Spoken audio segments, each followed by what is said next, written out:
नमस्कार दोस्तों, स्वागत है आपका आकार आईएएस में।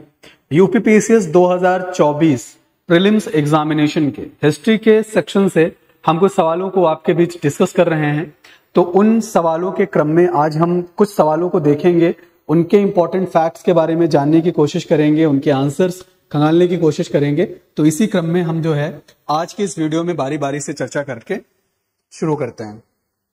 पहला सवाल है कि समाचार पत्रिका बंगवासी के प्रकाशक निम्नलिखित में से कौन है।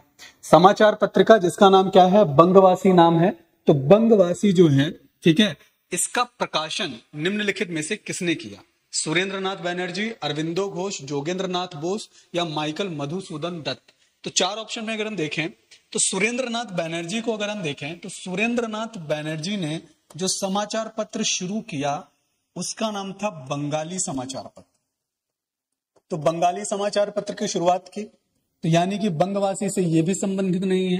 अरविंदो घोष की अगर बात करें तो अरविंदो घोष ने प्रकाशन किया वंदे मातरम का।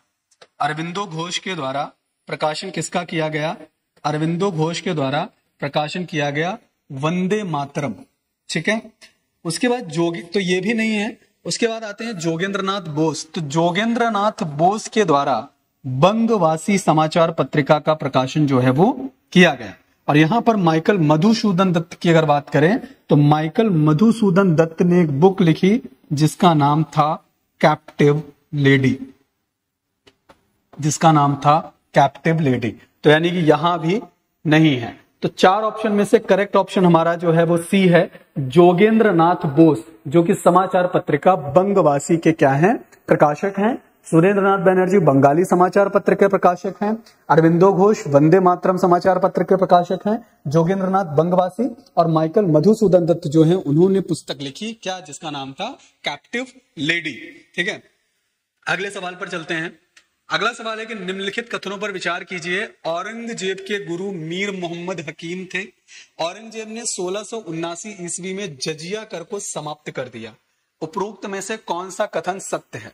पहले स्टेटमेंट में देखें तो पहला स्टेटमेंट सही है कि औरंगजेब की धार्मिक नीतियों की अगर बात करें तो औरंगजेब के जो गुरु थे उनका नाम था मीर मोहम्मद हकीम। औरंगजेब ने 1679 ईस्वी में 1679 ईस्वी में औरंगजेब ने जजिया कर को समाप्त नहीं किया था, बल्कि जजिया कर को क्या किया था? लगाया था। जजिया कर को क्या किया था? इंपोज किया था।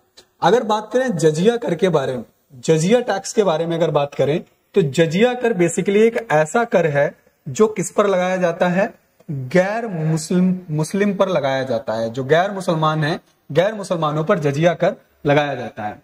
तो औरंगजेब के शासन के समय जजिया कर को लगाने का जो उसका उद्देश्य था, उसका जो ऑब्जेक्टिव था, तो वो उसका ऑब्जेक्टिव धार्मिक नहीं था। कई शासकों ने जजिया कर को इंपोज किया तो उनका ऑब्जेक्टिव धार्मिक था, लेकिन यहां पर औरंगजेब का ऑब्जेक्टिव रिलीजियस, धार्मिक ना होकर के, बल्कि उसका जो ऑब्जेक्टिव था वह राजनीतिक था। अब राजनीतिक उद्देश्य किस पर्सपेक्टिव में था? क्योंकि औरंगजेब राजपूतों और मराठों के खिलाफ मुसलमानों को क्या करना चाहता था? संगठित करना चाहता था। तो इसी वजह से उसने गैर मुस्लिम पर क्या किया? जजिया कर लगाना शुरू किया। देन उसके अलावा अगर हम जजिया कर के बारे में और बात करें तो पहली बार जजिया कर लगाने का जो प्रथम साक्ष्य हमें प्राप्त होता है, जो फर्स्ट एविडेंस हमें प्राप्त होता है, वह प्राप्त होता है मोहम्मद बिन कासिम के आक्रमण के बाद। मोहम्मद बिन कासिम ने जब सिंध पर आक्रमण किया तो मोहम्मद बिन कासिम के आक्रमण के बाद जो है सिंध प्रांत के देवल में जजिया कर जो है वो लगाया गया। और उसके अलावा जजिया कर को समाप्त करने वाला पहला मुगल शासक जिसने जजिया कर समाप्त किया, शासक जिसने जजिया कर समाप्त किया, तो पहला मुगल शासक जिसने जजिया कर समाप्त किया वो कौन है? उसका नाम है अकबर। अकबर। तो Akbar was the first Mughal ruler. Akbar was the first Mughal ruler जिसने जजिया कर को क्या किया? समाप्त किया, ठीक है। तो यहां पर इतनी चीजें हमने देखी। तो वापस सवाल पे चलते हैं। तो क्वेश्चन पूछ रहा है कि औरंगजेब के गुरु मीर मोहम्मद हकीम थे। तो पहला स्टेटमेंट सही है, दूसरा स्टेटमेंट सही नहीं है, वो गलत है। 1679 ईस्वी में औरंगजेब ने जजिया कर को समाप्त नहीं किया था, बल्कि जजिया कर को क्या किया था? लगाया था। तो यहां पर हमारा करेक्ट आंसर होगा आंसर ए। ठीक है, तो ये क्वेश्चन हमारा हो गया। अगले सवाल पर चलते हैं। नेक्स्ट क्वेश्चन है कैबिनेट मिशन के रेफरेंस में। तो कैबिनेट मिशन के संदर्भ में निम्नलिखित कथनों पर विचार करें। पहला स्टेटमेंट है कि कैबिनेट मिशन को प्रधानमंत्री एटली के द्वारा गठित किया गया। दूसरा है कैबिनेट मिशन में स्टैफोर्ड क्रिप्स, पैथिक लॉरेंस, एवी अलेक्जेंडर शामिल थे। सही है। और कैबिनेट मिशन पैथिक लॉरेंस के नेतृत्व में 24 मार्च 1946 को भारत आया। पूछ रहा है कि कौन सा कथन असत्य है। तो असत्य तो कोई नहीं है। कैबिनेट मिशन जो है वो प्रधानमंत्री क्लेमेंट एटली के द्वारा गठित किया गया था। कैबिनेट मिशन में जो सदस्य शामिल थे उसमें स्टैफोर्ड क्रिप्स, पैथिक लॉरेंस और एवी अलेक्जेंडर शामिल थे। और कैबिनेट मिशन में पैथिक लॉरेंस के नेतृत्व में 24 मार्च 1946 को कैबिनेट मिशन भारत लाया गया था। तो तीनों स्टेटमेंट सही है। करेक्ट ऑप्शन यहां पर होगा आपका डी। इनमें से कोई नहीं, कोई भी स्टेटमेंट आपका यहां पर गलत नहीं है in the reference of the cabinet mission. अगले सवाल पर चलते हैं। नेक्स्ट क्वेश्चन है कि निम्नलिखित में से कौन सा कथन असत्य है। मुस्लिम लीग ने 22 सितंबर 1939 को डायरेक्ट एक्शन डे के रूप में मनाया। दूसरा स्टेटमेंट है मुस्लिम लीग ने 16 अगस्त 1946 को कांग्रेस मंत्रिमंडल के सामूहिक रूप से त्यागपत्र देने को मुक्त दिवस के रूप में मनाया। तो डेट को लेकर के थोड़ा कंफ्यूजन यहां पर आपको देखने को मिलेगा। मुस्लिम लीग ने 22 सितंबर को नहीं बल्कि 16 अगस्त 1946 को डायरेक्ट एक्शन डे के रूप में मनाया था। और मुस्लिम लीग ने 16 अगस्त 1946 नहीं बल्कि 22 सितंबर 22 सितंबर 1939 को कांग्रेस मंत्रिमंडल से सामूहिक रूप से इस्तीफा दिया और उसको उन्होंने मुक्ति दिवस के रूप में मनाया। तो डायरेक्ट एक्शन डे 16 अगस्त 1946 को मनाया गया और 22 सितंबर 1939 को 1939 को कांग्रेस मंत्रिमंडल से मुस्लिम लीग ने सामूहिक रूप से अपना इस्तीफा दिया और उसे जो है वो उन्होंने मुक्ति दिवस के रूप में मनाया। असत्य कथन पूछ रहा है तो सी ऑप्शन यहां पर करेक्ट होगा आपका, क्योंकि 1 और 2 दोनों कथन यहां पर आपके क्या हैं, असत्य हैं। ठीक है, तो अगले सवाल पर चलते हैं। नेक्स्ट क्वेश्चन है कि निम्नलिखित कथनों पर विचार कीजिए। अल्फांसो द अल्बुकर्क भारत में प्रथम पुर्तगाली वायसराय था। दूसरा है फ्रांसिस्को द अल्मेडा ने 1510 ईस्वी में यूसुफ आदिल शाह से गोवा को जीता। तो भारत में पुर्तगाल जो प्रथम पुर्तगाली वायसराय था, तो भारत में प्रथम पुर्तगाली वायसराय अल्फांसो द अल्बुकर्क नहीं बल्कि फ्रांसिस्को द अल्मेडा था। फ्रांसिस्को द अल्मेडा जो था, ठीक है, ही was the first Portuguese viceroy in India. ठीक है, इसने जो है, ठीक है, ये जब भारत आया तो इसका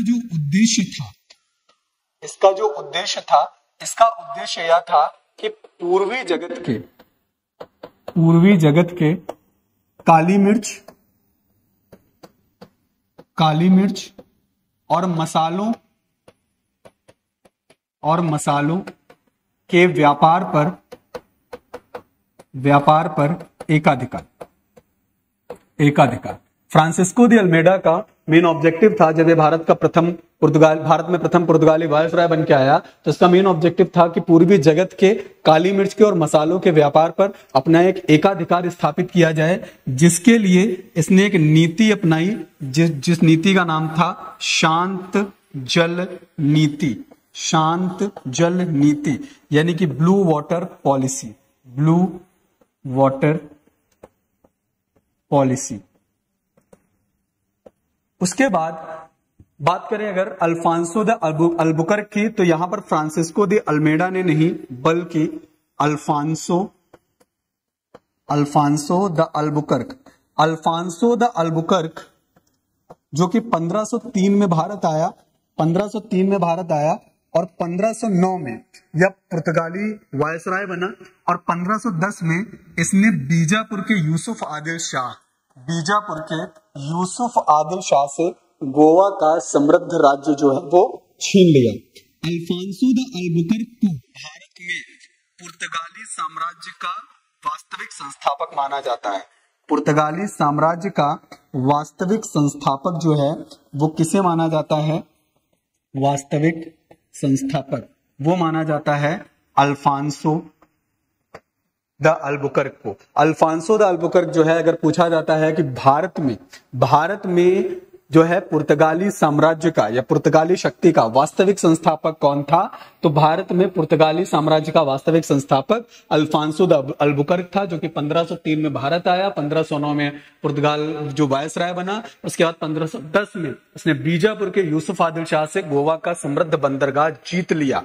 भारत में प्रथम पुर्तगाली वायसराय जो था वो था फ्रांसिस्को दी अल्मेडा, जिसका उद्देश्य था कि पूर्वी जगत के काली मिर्च और मसालों के व्यापार पर अपना एक अधिकार स्थापित करना, और इसके लिए उसने शांत जल की नीति अपनाई, ब्लू वाटर पॉलिसी अपनाई।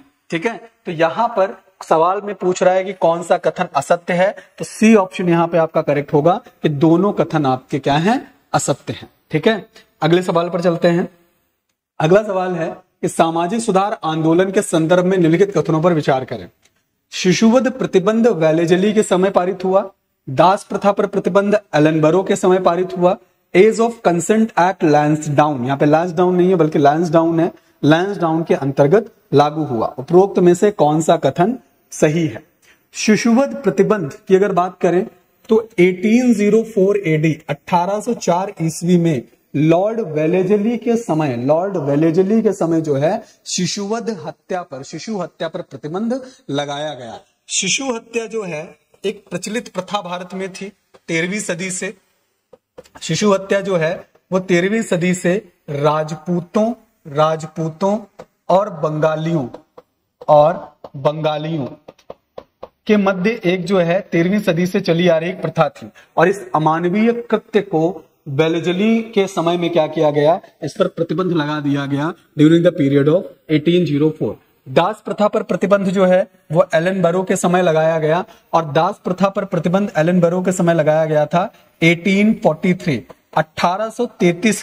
1833 का जो चार्टर एक्ट था, 1833 के चार्टर एक्ट में के समय जो है 1843 में दास प्रथा पर एलनबरो के समय में क्या किया गया, प्रतिबंध लगा दिया गया। एज ऑफ कंसेंट एक्ट जो है वो लैंसडाउन के समय आया। तो एज ऑफ कंसेंट एक्ट के अंतर्गत प्रावधान यह किया गया कि जो गर्ल्स थी, जो लड़कियां थी, लड़कियों की विवाह की न्यूनतम आयु कितनी कर दी गई, न्यूनतम आयु कर दी गई 12 वर्ष। न्यूनतम आयु कितनी, 12 वर्ष। तो लड़कियों के विवाह की न्यूनतम आयु 12 वर्ष कर दी गई। और एज ऑफ कंसेंट एक्ट का विरोध बाल गंगाधर तिलक के द्वारा किया गया, और बाल गंगाधर तिलक ने एज ऑफ कंसेंट एक्ट का विरोध करते हुए कहा कि यह भारतीय मामलों में एक विदेशी हस्तक्षेप है। ठीक है, तो ये 3 स्टेटमेंट यहां दिए हुए हैं। तो शिशुवध प्रतिबंध वेलेजली के समय 1804 में लाया गया। ठीक है, दास प्रथा पर प्रतिबंध एलनबरो के समय 1843 में लगाया गया, 1833 के चार्टर एक्ट के द्वारा।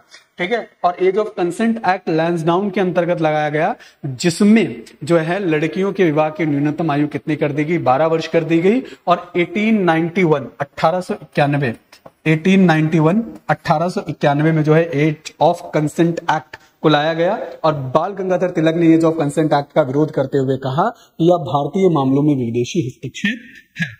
सही पूछ रहा है तो डी ऑप्शन यहाँ पर आपका करेक्ट होगा। 1, 2 और 3 तीनों स्टेटमेंट यहाँ पर क्या है, आपके सही है। अगले सवाल पर चलते हैं। नेक्स्ट क्वेश्चन है कि निम्नलिखित में से कौन सा से कथन गलत है। गलत पूछ रहा है, फरेजी नहीं है, फराजी आंदोलन है। फराजी आंदोलन, तो फराजी आंदोलन बेसिकली जो है 1819 ईस्वी में प्रारंभ हुआ। इसके नेतृत्व करता करामत अली जौनपुरी थे। तो फराजी आंदोलन की बात करें तो फराजी आंदोलन को स्टार्ट किया गया 1819 में, 1819 ईस्वी में पूर्वी बंगाल के क्षेत्र में इसे क्या किया गया, स्टार्ट किया गया। लेकिन इसके नेतृत्वकर्ता करामत अली जौनपुरी नहीं थे, बल्कि जो इसके नेतृत्वकर्ता थे वो थे हाजी शरीयत उल्लाह जो थे, he was the leader of this movement. Faraizi आंदोलन को स्टार्ट किया था हाजी शरीयत उल्लाह ने। हाजी शरीयत उल्लाह का ऑब्जेक्टिव इस मूवमेंट को स्टार्ट करने का यह था कि पूर्वी बंगाल में जो मुसलमान जनता है, जो मुस्लिम हैं, जो मुसलमान हैं, ठीक है, उनका जो सामाजिक भेदभाव है, उनके साथ जो सामाजिक भेदभाव हो रहा था और उनके साथ जो शोषण हो रहा था, उसके खिलाफ जो है फराजी मूवमेंट को स्टार्ट किया गया बाय दी हाजी शरीयतुल्लाह। तो यहां पर गलत स्टेटमेंट पूछ रहा है, तो सेकंड स्टेटमेंट आपका गलत है, यानी कि केवल 2। पहला स्टेटमेंट आपका सही है कि Faraizi movement was started in 1819 and he was the movement was started by the Haji Shariatullah. Start कहां हुआ? पूर्वी बंगाल में। ऑब्जेक्टिव क्या था कि मुसलमानों के साथ जो सामाजिक भेदभाव हो रहा था, उनके साथ जो शोषण हो रहा था, उसके खिलाफ इस मूवमेंट को क्या किया गया? स्टार्ट किया गया। गलत कथन पूछ रहा है तो केवल 2 गलत है यहां पर, तो बी ऑप्शन यहां पर क्या होगा? सही होगा। अगले सवाल पर चलते हैं। नेक्स्ट क्वेश्चन है, निम्नलिखित में से कौन सा कथन सत्य है? तो बंगाल गजट का प्रकाशन जेम्स ऑगस्टन हिक्की ने 1780 में किया था। यह भारत का प्रथम समाचार पत्र था। गवर्नर जनरल उच्च न्यायालय के न्यायाधीशों तथा कंपनी कर्मचारियों की आलोचना के कारण 1782 में इसे क्या कर दिया गया? बंद कर दिया गया। तो पहले स्टेटमेंट पे नजर डालते हैं। पहला स्टेटमेंट है बंगाल गजट का प्रकाशन। तो द बंगाल गजट का प्रकाशन ये करेक्ट है कि ये जेम्स ऑगस्टन हिक्की के द्वारा 1780 में बंगाल गजट का प्रकाशन किया गया था। यह पहला, भारत का पहला समाचार पत्र था। ठीक है। गवर्नर जनरल उच्च न्यायालय के न्यायाधीशों और कंपनी के कर्मचारियों की आलोचना के कारण 1780 में स्टार्ट होता है। 1782 में गवर्नर जनरल उच्च न्यायालय के न्यायाधीशों और कंपनी के कर्मचारियों की आलोचना के कारण इसको क्या कर दिया जाता है? बैन कर दिया जाता है। करेक्ट स्टेटमेंट पूछ रहा है तो तीनों स्टेटमेंट सही है। करेक्ट ऑप्शन क्या होगा? डी करेक्ट ऑप्शन यहां पर आपका हो जाएगा। अगला सवाल है कि वेल्लोर का विद्रोह किस गवर्नर जनरल के समय हुआ था? तो वेल्लोर का विद्रोह जो है, 4 ऑप्शन है, Lord Wellesley, Lord Minto, Lord Cornwallis, sir George Barlow. तो सर जॉर्ज वॉरलो के समय में वेल्लोर विद्रोह जो है वो शुरू हुआ। तो वेल्लोर विद्रोह बेसिकली शुरू हुआ तमिलनाडु में। कहां? तमिलनाडु। तो तमिलनाडु में वेल्लोर विद्रोह शुरू हुआ सैनिकों की वेशभूषा संहिता को लेकर के।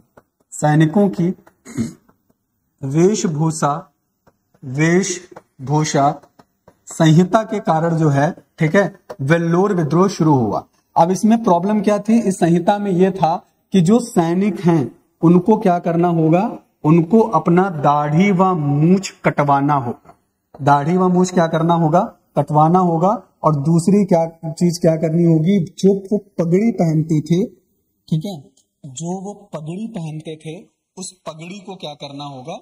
उतारना होगा। पगड़ी उतारना। तो इस चीज के खिलाफ वहां के सैनिकों ने सर जॉर्ज वॉरलो के समय में क्या किया? वेल्लोर विद्रोह शुरू किया। तो यहां पर डी ऑप्शन आपका क्या होगा? करेक्ट होगा। अगला सवाल है कि यदि धर्म, कथन है कि किसने कहा था कि यदि धर्म सामाजिक सुधारों का समर्थन नहीं करता है तो उसे बदल देना चाहिए क्योंकि मानव द्वारा रचित है। यानी कि धर्म जो कि मानव द्वारा रचित है, अगर वह सामाजिक सुधारों का, अगर वो सोशल रिफॉर्म को सपोर्ट नहीं कर रहा है, समर्थन नहीं कर रहा है, तो हमें क्या करना चाहिए? उस धर्म को बदल देना चाहिए। स्टेटमेंट किसका है? दादाभाई नौरोजी, स्वामी विवेकानंद, बीजी तिलक या गोपाल हरि देशमुख। करेक्ट ऑप्शन आपका यहां पर है गोपाल हरि देशमुख। गोपाल हरि देशमुख ने स्टेटमेंट दिया कि अगर जो सामाजिक सुधार हो रहे हैं, उन सामाजिक सुधारों में अगर धर्म किसी भी तरीके का समर्थन नहीं कर रहा है, अगर वो रूढ़िवादी विचारों के या रूढ़िवादी प्रथाओं को सपोर्ट कर रहा है, ठीक है, तो इससे अच्छा यह है कि हमें धर्म को क्या कर देना चाहिए? परिवर्तन कर देना चाहिए। तो ये स्टेटमेंट किसका है? गोपाल हरि देशमुख का ये स्टेटमेंट है। आज के सवालों में हमने इतिहास के इन सवालों के बारे में चर्चा की और आगे जो है हम और सवालों को लेकर आपके सामने आते रहेंगे। तब तक बने रहें हमारे साथ। वीडियो को ज्यादा से ज्यादा शेयर करें, लाइक करें, सब्सक्राइब करें। Thank you.